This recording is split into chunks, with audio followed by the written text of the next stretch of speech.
Abnormal has been making headlines recently with its impressive $250 million Series D funding, pushing the company's valuation to a remarkable $5.1 billion. Now, this milestone comes on the heels of achieving $200 million annual recurring revenue, underscoring Abnormal's rapid ascent in the cybersecurity landscape. And as threats continue to evolve, so does the need for innovative solutions.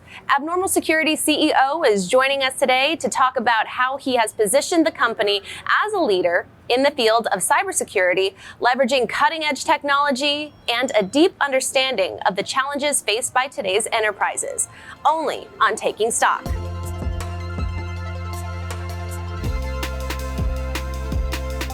Congratulations on Abnormal's $250 million Series D funding and the $5.1 billion valuation.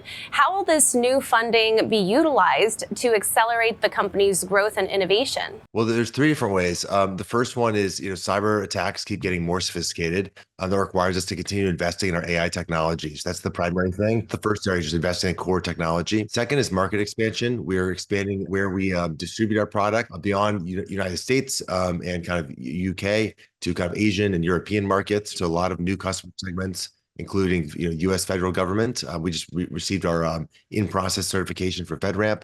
And the third is we have to continue to invest in our team. We'll be growing our team by more than 50% this year. Achieving a $200 million annual recurring revenue milestone is hugely significant. So what were the key drivers behind reaching this success, and how do you plan to sustain or even accelerate this growth moving forward? Email security is really important because everyone on the internet can email anyone else. So as attackers to start using more tools like generative AI to create the more sophistication of attacks, that places more organizations at risk.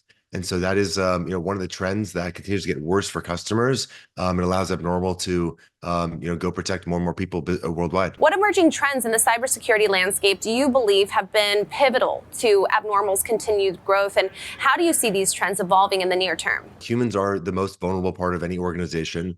Phishing remains to be the number one cybercrime. Number one way to get breached is through a phishing attack. I think the big trend is that these attacks are starting to expand across multiple channels. Email remains the big open front door to a business, but there's new side doors opening up, every day as enterprises launch new applications, whether it's Slack or Teams or Zoom or Salesforce or Workday. These are all ways that organizations are exposed to the internet and exposed to these cyber attacks.